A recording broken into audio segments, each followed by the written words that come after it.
Good evening. It's March 6th, 2015. My name is Matthew Ogden, and I would like to welcome you to our weekly webcast from LaRouchepack.com. Tonight I'm joined in the studio by Jeffrey Steinberg from Executive Intelligence Review and by Megan Beats from the LaRouchePack Basement Science Team. And the three of us had a chance to meet with both Lyndon and Helga LaRouche earlier this afternoon.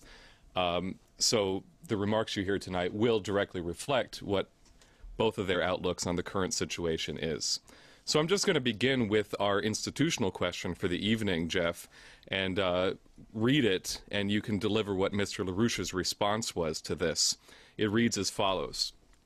Mr. LaRouche, with the actions of the Eurozone finance ministers and the European Central Bank, it is clear that a showdown is nearing over whether or not Greece will remain within the European Monetary Union. Regardless of that outcome, Greece is facing an urgent need to rebuild the real economy, create meaningful jobs, particularly for the youth population, with 50% unemployment, and set a future course of long-term development.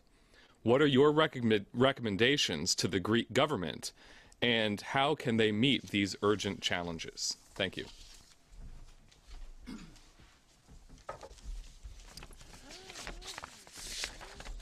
As Matt said, we had a very extensive discussion with both Lyndon and Helga LaRouche just a few hours ago.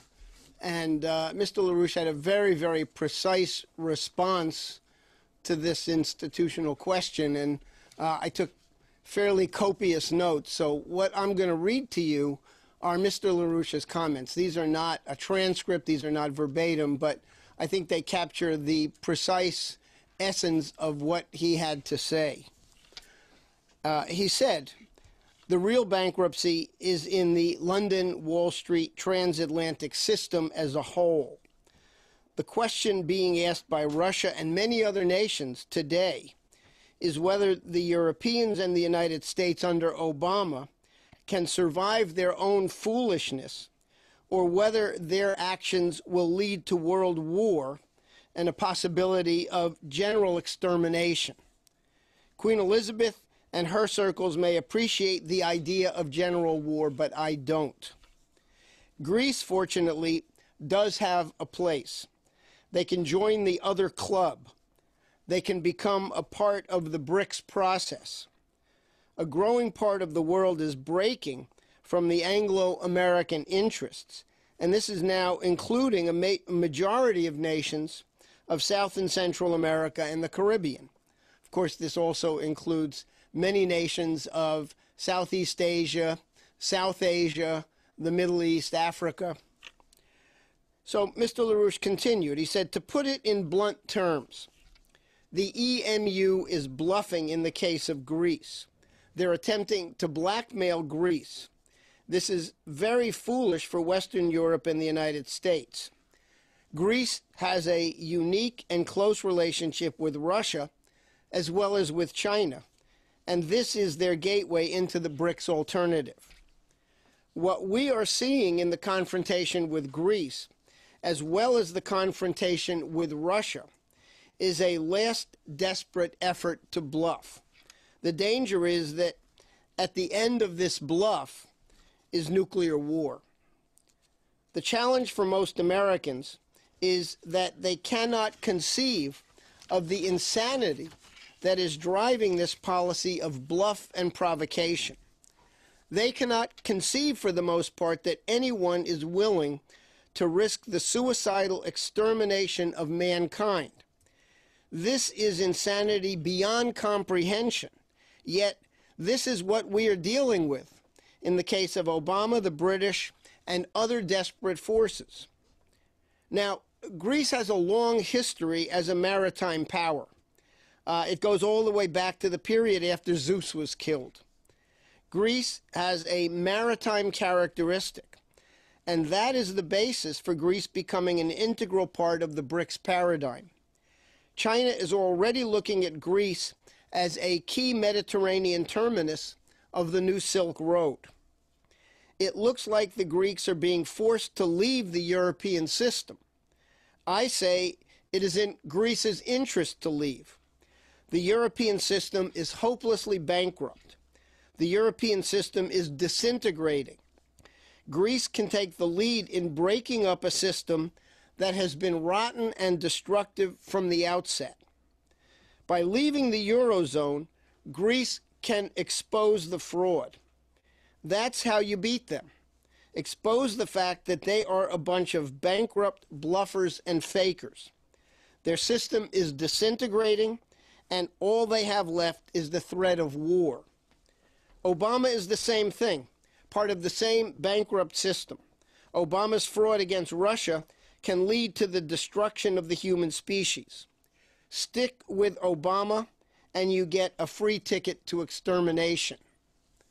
Now, let me just add that last year, Executive Intelligence Review, working primarily through our European bureaus, produced a proposal, a Marshall Plan for the Mediterranean region, which covered Greece, Italy, Spain, Portugal, the countries of the Maghreb region of Africa, stretching all the way to Egypt and up into the eastern Mediterranean coastal region and beyond. And this is a critical piece of what is now becoming a potential integrated part of the entire Chinese-initiated New Silk Road, Maritime Silk Road, which does represent a viable future for mankind. So Greece, for historical as well as current strategic reasons, has a unique opportunity to call the bluff of the European Central Bank and the Eurozone finance ministers, walk away from the euro, knowing that this will provide the opportunity for the other countries in the Mediterranean region, Italy, Spain, Portugal, stretching all the way up to Ireland. This will bring about the end of a bankrupt system and force the issue in the right way, and will call the bluff on those people who are not only promoting a further looting genocide of Greece and the other Mediterranean countries, but are actually taking measures that could lead to a war of extermination. Thank you, Jeff. Now, I think what you can tell from what Jeff just reviewed from Mr. LaRouche, what Mr. LaRouche emphasized during our discussion earlier this afternoon with him was that his job, and our job generally, is to say what most people are too terrified to say or even to think about. And in an environment which is completely dominated at this point by total wartime propaganda, you can really see very clearly the fact that the role that LaRouche PAC plays in this regard is absolutely crucial. I think the most clear example of that from this week was what Mr. LaRouche did in the aftermath of the murder of Boris Nemtsov, and what Mr. LaRouche said in denouncing the attempted frame-up of President Vladimir Putin of Russia in regards to the murder of Boris Nemtsov, and asking the obvious question, which was, who stands to gain from the killing of Nemtsov? Whose benefit was this killing in? Clearly not Vladimir Putin's. And it's very clear that this is being used to just continue to feed the absolute hysteria around what I think you could probably call the Nuland narrative. Victoria Nuland herself was on Capitol Hill this past week, along with Mikhail Saakashvili, the former disgraced president of Georgia, who's now an advisor to the Poroshenko government in Ukraine, Gary Kasparov, former ambassador to Ukraine, Stephen Pfeiffer, several other think tankers, all of whom were testifying in front of the House and the Senate, beating the drums for nuclear war against Russia. And now you've got John Boehner plus 10 other leadership members of the House of Representatives circulating a letter demanding the immediate provision of lethal arms to the Kiev Ukrainian government forces. Now, following Mr. LaRouche's denunciation of the frame-up, the attempted frame-up of Putin around the Nemtsov case, you've had a number of other very prominent people who have begun to echo his point in the past several days, pointing out that this operation has all of the hallmarks of a setup job, an attempt to try to precipitate a regime change operation against Putin, against the Putin government inside Russia. And I think quite significantly, President Putin himself is on record warning about just such a provocation already back in 2012, at which point he was running for president. And speaking as a candidate at that time, this is in 2012, he was asked about the role of provocateurs in destabilizing the situation inside Russia. And he said the following, this is a quote: "The people you mentioned really want some kind of clashes. They're pushing for that. And they are even prepared to sacrifice somebody and blame the authorities. I know this method, and I know these tactics. For a decade, there have been attempts to use them, especially abroad. This is true, and I know about it. They are even looking for a so-called sacrificial lamb, somebody famous. They would off him, excuse me for the expression, and then blame the authorities. People over there are capable of anything. I'm not exaggerating. I hope that those who sincerely want to see improvements in the situation in the country and are exercising their right to criticize and demonstrate will not fall for this, but everybody should be aware of it," unquote. So I think that's very clear and extremely prescient, and obviously applies directly to the situation around the tragic murder of Mr. Nemtsov. And President Putin reiterated this in a speech that he delivered, I think, on Wednesday, the day before yesterday, to the Interior Ministry, where he said that the, quote, audacious murder of Boris Nemtsov right in the center of Moscow was a politically motivated crime. And he warned about attempts to use what he called the color revolution technology, the aim of which, he said, is to provoke civil conflict and strike a blow at our country's constitutional foundations and ultimately even at our sovereignty, unquote. So Mr. LaRouche's point about this earlier today was that what we're seeing here is the last-ditch desperate efforts of Obama and other representatives of a thoroughly bankrupt transatlantic financial system who are reflecting what he called a degree of Zeusian insanity, which goes beyond the comprehension of most of the average citizens of the United States. He said that this is being driven by the knowledge that their entire system is bankrupt and they can't hold it together any longer, and that this is the key factor that you have to take into account, both when it comes to what's happening with Russia as well as the situation with Greece. So, Jeff, I just wanted to ask, what more do we know about the specific circumstances surrounding this latest escalation against Russia?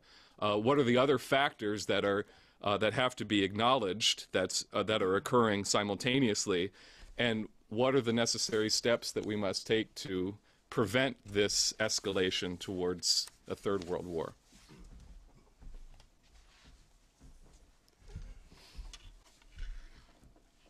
Sometime back, President Putin said, I don't remember the precise venue, but I remember the point that he was making. He said if there wasn't the Ukraine crisis, which the West is blaming on Russia, they would have either invented one or come up with another excuse, because the real target in this entire exercise is Russia, and secondarily China. Now, look at the situation on the ground in eastern Ukraine. By and large, the agreement worked out between the four Normandy heads of state, Putin, Poroshenko, Hollande, and Merkel, has been implemented, particularly on the part of the pro-Russian forces. The Luhansk and Donetsk Republic have pulled back most of their heavy equipment as specified by the most recent Minsk agreement. In fact, if anybody is significantly lagging behind, it's the Ukrainian forces, because some of the battalions that have been most brutal in the east of Ukraine are not part of the regular Ukrainian army, but are part of these right sector dominated militias that are run by local oligarchs. And they've openly come out and said that they have no intention of abiding by the Minsk agreements. So in a certain very real sense, Ukraine itself is not the issue that it was even several weeks ago. Yet, the targeting of Russia, the targeting of Putin, is escalating dramatically. And it's no longer related to Ukraine. It's a direct, immediate provocation directed against Russia.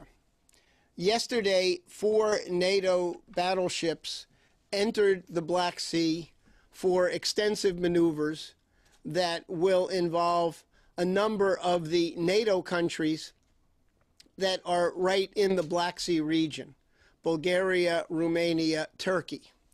And the Russians' response has been to say that Russia will conduct certain air maneuvers that are direct rehearsals for suppressing exactly the kind of NATO deployment that's being exercised right now. There are other Russian maneuvers going on of several thousand troops in the Western District within a very close distance to the Ukraine border. So what we have here is a situation in which the direct tensions between the United States and NATO on the one side and Russia on the other are intensifying at a point when the level of actual trust and communication between the top leaders of the United States and Russia is at an all-time low. During some of the darkest moments of the Cold War, when people were frightened about the prospect of nuclear war, during the 13 days in 1962 of the Cuban Missile Crisis, during the period in the immediate aftermath of Russia rejecting, under Andropov, President Reagan's proposal for collaboration on the Strategic Defense Initiative. These were periods where there was a grave fear that we were very close to the edge of thermonuclear war.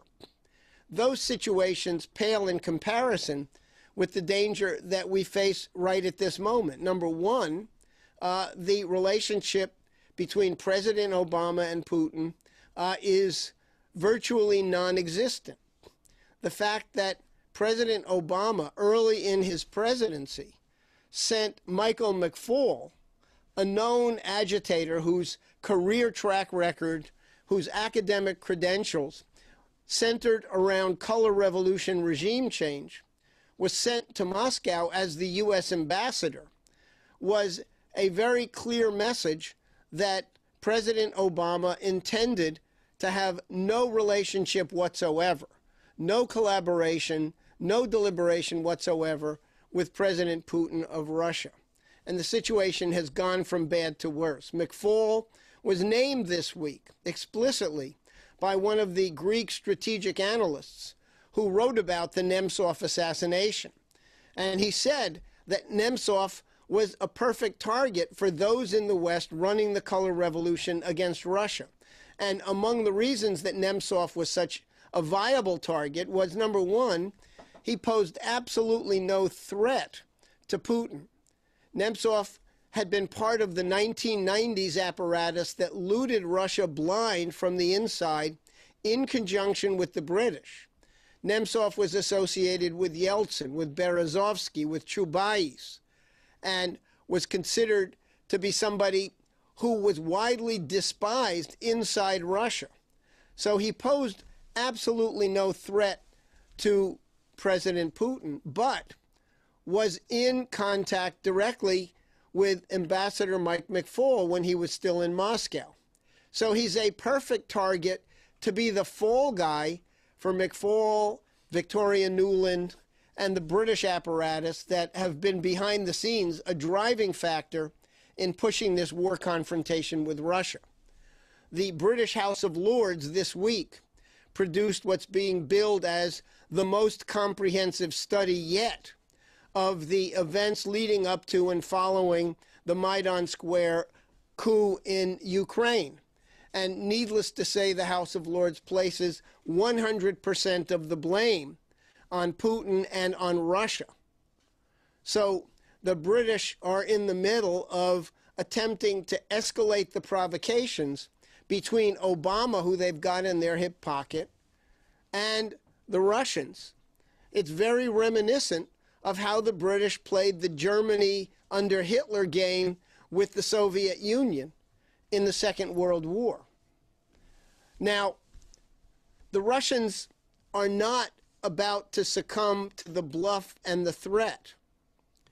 The chief of operations of the Russian strategic force, their triad of nuclear weapons capabilities, which they've modernized tremendously since 2008, gave a statement this past week, which was widely publicized in Russia and picked up around the world.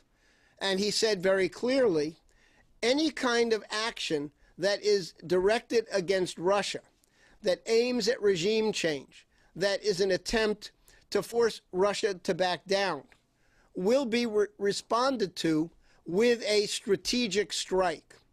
He recognized and explicitly pointed out that there is a new evolving NATO doctrine which is based on the idea that it is possible to carry out limited nuclear war restricted to the immediate vicinity of the center of Eurasia, directed against Russia, perhaps at some point directed against China and India. But these ideas were circulating around in the early years of the Cold War. You had the Rand Corporation. You had Herman Kahn, famously at the Hudson Institute, talking about 54 steps of escalation of nuclear conflict before you got to a full-scale thermonuclear war. This madness was disproven at the time. The danger is that back then it was a bunch of academic fantasy life on government payroll. But today we're in a situation where the United States is going through a modernization of the 180 tactical nuclear weapons that are forward-based in Europe directed against Russia. They're being expanded in range. There are new guidance systems that are more accurate. The idea is that somehow or other, by reducing the payload to where it is a less extreme nuclear explosion, that somehow or other the Russians will respond in a limited fashion, and you can have a contained notion of nuclear war. Well, the Russians just blew that whole idea out of the water with the statement by the operations chief of their strategic force, who said, no way, if there is any kind of limited strike against Russia, the Russian response will be an immediate, total strategic retaliation, which means that the people who are pushing the provocations against Russia, who are willing to take a desperate bluff, are running the risk, whatever in their demented minds they think they're provoking, of triggering a general thermonuclear war of extermination. That's the danger. And you have a desperation that's driven by the fact that this entire London-centered, Wall Street-centered, transatlantic financial system is hopelessly bankrupt. Greece has put a punctuation mark on that and has greatly reduced the time frame in which the showdown will take place. And secondly, you have this insane notion being promoted once again that some kind of utopian fantasy of limited nuclear war, of population reduction that can be geographically circumscribed in the center of Eurasia and will not affect the United States, will not affect other peripheral areas.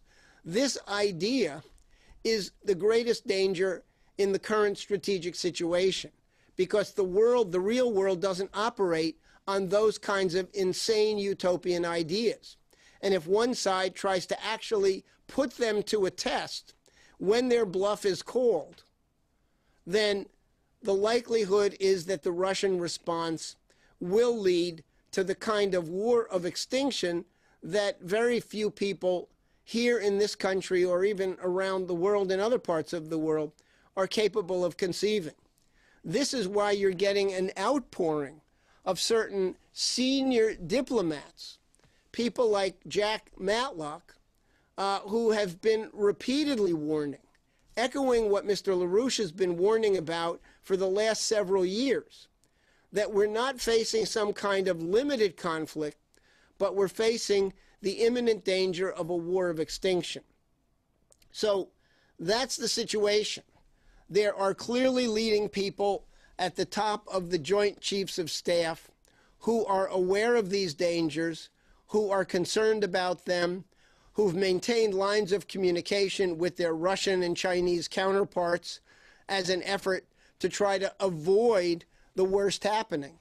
But the problem is that when you have a president of the United States under the thumb of the British and driven by this desperation, there are dangerous limitations even on what the Joint Chiefs of Staff are capable of preventing from happening.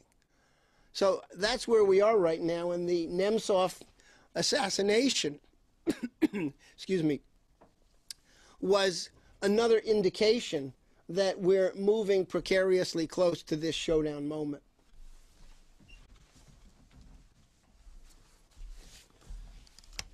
Thank you, Jeff. Now, as I mentioned earlier, we're also joined tonight by Megan Beats, who I'm sure most of you are familiar with.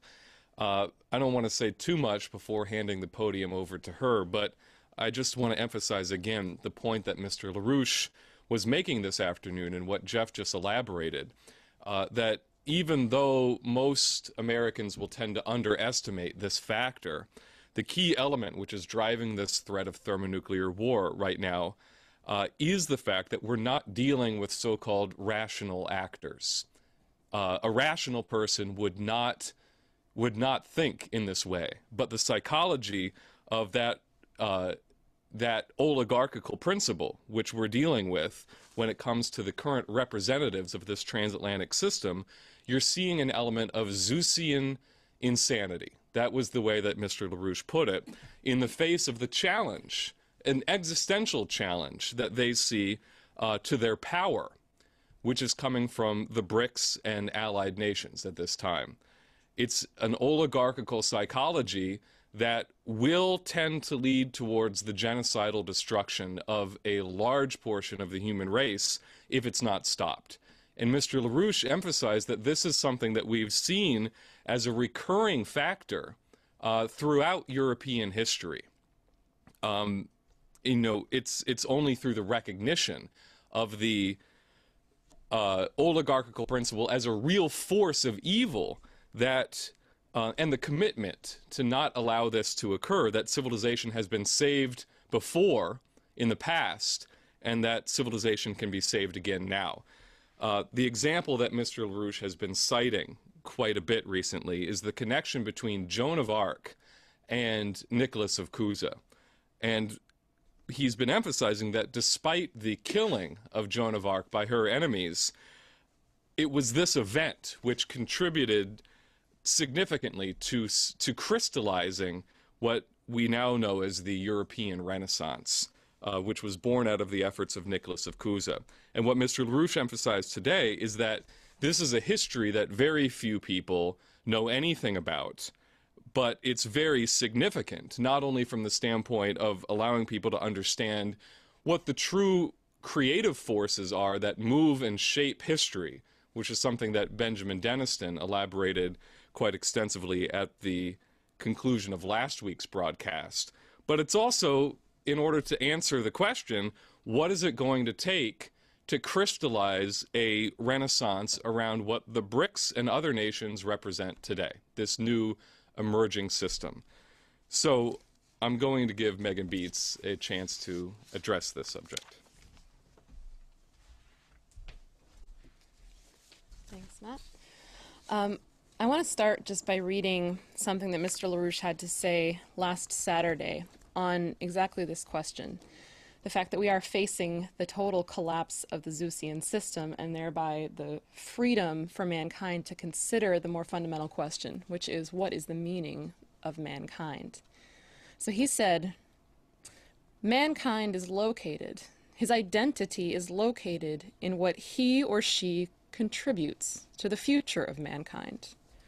Not how long they live, but what they contribute to the future. And people who are serious order their lives on the basis of realizing a necessary improvement to the existence and the persistence of their lives, their own lives. It does not lie in any other simple explanation. All people die. All men and women die. They will eventually die. So what's the meaning of their life? The meaning of their life is what they contribute to the future of mankind. And it's the people who create something which contributes to mankind's future, which is the meaning of man's existence. So, in 1431, Joan of Arc is burned at the stake at the age of 19 after a grossly corrupt 1-year imprisonment, torture, and trial at the hands of the rotten French lackeys of the proto-British Empire and their Venetian sponsors. These were the people who believed in the system of Zeus, and that if they just carried out their lackey tasks, such as this corrupt trial and torture of Joan of Arc, that they might perhaps survive themselves. This empire was so terrified of this 19-year-old woman that they burned her twice in order to ensure that there was nothing left of her body. However, when the news of her case, of her trial, and of her death reached the ongoing Catholic Church Council, the Council of Basel, which, frankly, many of her judges and murderers later began to attend.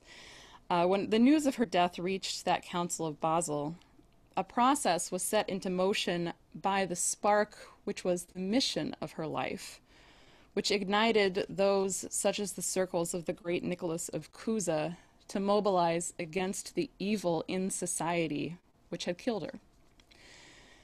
Now, during that council, Cusa wrote in a document that he produced for the council in 1433, contrary to the Zeusian faction in attendance, on the true nature of government, which was really a treatise on the true nature of mankind and natural law.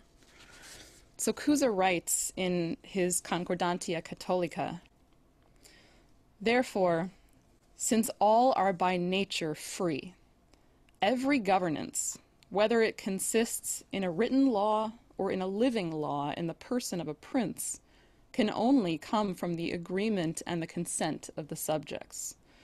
For if men are by nature equal in power and equally free, the true properly ordered authority of one common ruler, who is their equal in power, can only be constituted by the election and the consent of the others. And law is also established by consent." So this is 2 years after the murder of Joan of Arc. Now, let me back up a little bit and talk a little bit about Joan of Arc and what she did and why the Zeusian system was so terrified of her. So by the year 1420, this is 11 years before her death, France was on the verge of disintegration. In 1337, about 85 years earlier, the crown of France had been seized by Edward III, the King of England. This unleashed over 100 years of warfare, of economic destruction and collapse, of mercenary armies roaming France, fighting the English and fighting each other. By 1347, between the years 1347 and 1351, 4 years later, a quarter of the population of Europe was wiped out by the plague. In 1418, the Queen of France turned and became a traitor to the France, fully ceding France's sovereignty to the English, and she placed an English king on the throne of France, disinheriting her own son, the Dauphin. So this is the Europe into which Joan of Arc is born in 1412 in a tiny village in the north of France. In 1429, when Joan is 17 years old, when the resistance within France, who were still loyal to the Dauphin and to the idea of France as a nation, was near collapse, Joan of Arc and her faction convinced the Dauphin, the rightful king of France, to give her, a young shepherdess, the weapons and the troops which would be necessary to raise the English siege of the city of Orléans, the last bastion of the French resistance to the English takeover.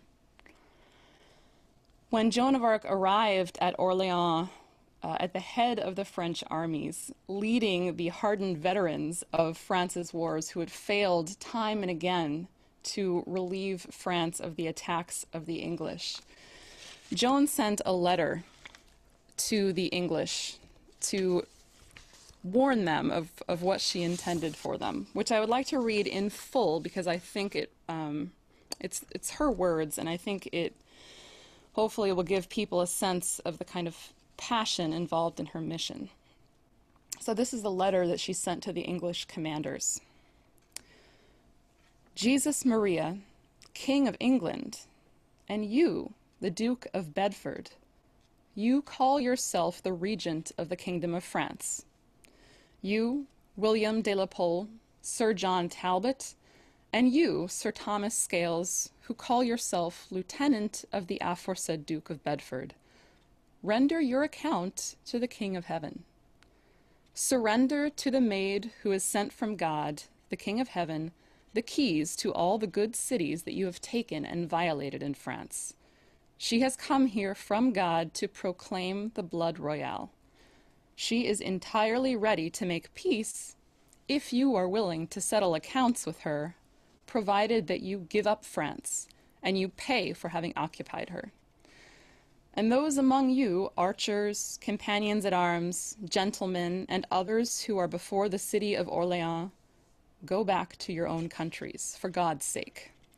And if you do not, wait for the word of the maid who will come visit you briefly to your great damage. If you do not do so, I am commander of the armies, and in whatever place I shall meet your French allies, I shall make them leave it, whether they wish to or not. And if they will not obey, I shall have them all killed. I am sent from God, the King of Heaven, to chase you out of France, body for body. And if they wish to obey, I will have mercy on them, and have no other opinion, for you shall never hold the kingdom of France from God, the King of Heaven. But King Charles, the true heir, will hold it, for God wishes it so, and has revealed through the maid, and he will enter Paris with a goodly company. If you do not wish to believe this message from God through the maid, then wherever we find you, we will strike you there, and make a great uproar, greater than any made in France for 1,000 years. And believe firmly that the King of Heaven will send the maid more force than you will ever know how to achieve with all of your assaults on her and on her good men at arms. And in the exchange of blows, we shall see who has better right from the King of Heaven. You, Duke of Bedford, the maid praise you and requests that you cause no more destruction. If you will settle your account, you can join her company, in which the French will achieve the finest feat in Christendom. And give answer, if you wish to make peace in the city of Orléans, and if you do not do so, be mindful soon of your great damages. Now, Joan leads the armies on a 3-day siege of what had been a months-long attack on Orléans, and what she did was the impossible. She forced the English to surrender. Now, from Orléans, Joan led the armies of France and her king to the historic cathedral at Reims and crowned him the King of France. Now, she was later betrayed by that king, and she was captured in battle in May of 1430, and she was sold as a prisoner to the English. And she was burned alive by the English and their French lackeys, who thought that they could eliminate her by burning their bodies to save their own skins. However, what Joan of Arc unleashed by her mission and by her victory against the evil which killed her is something which is not locatable within the bounds of the actions that she took during her own mortal life. The process that was unleashed, which was led by Nicholas of Cusa, took what Joan of Arc represented as a mission and her passion for the freedom and the sovereignty of the people of France as a nation, and made this the mission to free all of mankind from the Zeusian empire and to crush the evil in society which burned her alive. So in 1435, 4 years later, the Pope that Cusa worked with helped to organize the Congress of Arras, which was attended by Cusa's collaborators, including the future Pope Pius II. And by September of that year, had organized a reunification of the warring factions within France to unite against the English occupation. 2 years later, Cusa left the Council of Basel as an emissary sent by the Pope to Constantinople, to Byzantium. And his mission was to bring back the representatives of Byzantium to the Council of Florence, or what became the Council of Florence in the shadow of the Dome of Brunelleschi, for the reunification of the Eastern and Western churches, which had been split since 1055. Now, Cusa succeeded in this great mission, and he brought back 700 representatives of Byzantium, including the Byzantine emperor, including the patriarch of the Eastern Orthodox Church, and including especially the complete works of Plato, which had never been seen by the West. And in 1440, just a couple of years later, Cosimo de' Medici was inspired to mobilize a complete translation project of the works of Plato in establishing the Platonic Academy in Florence. So what was set into motion by Cusa, what became a complete transformation of society. This led in 1461 into the establishment of the first Commonwealth nation-state under King Louis XI of France, who was the son of the king who was crowned by Joan of Arc.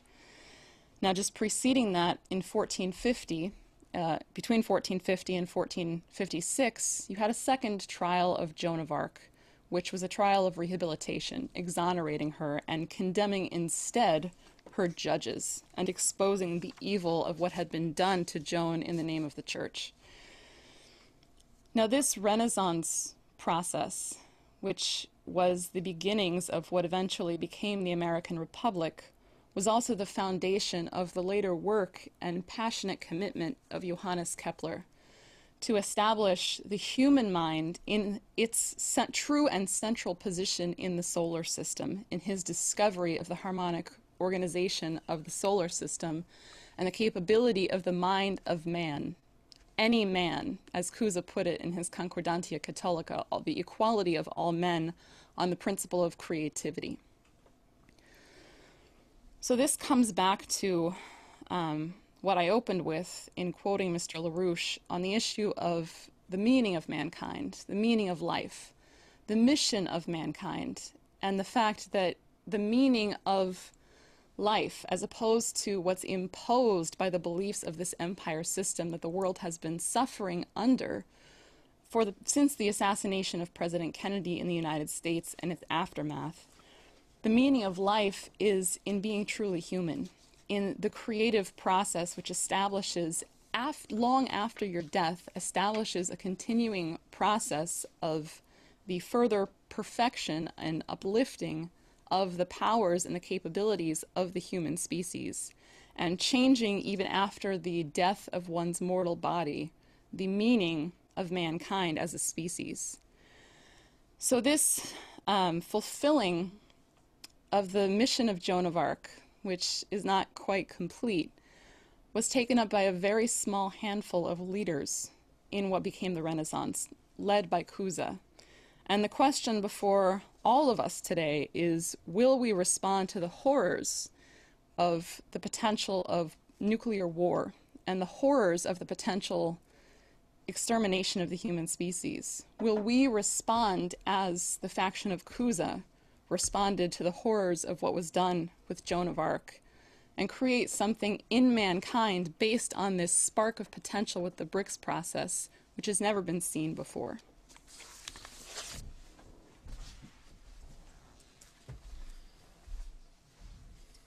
Thank you very much, Megan. With that said, we're going to bring a conclusion to our broadcast here tonight. I want to thank everybody who tuned in tonight for watching our webcast. I want to thank Megan for joining us, and I want to thank Jeff Steinberg for being with us tonight. Please stay tuned to LaRouchePack.com. Good night.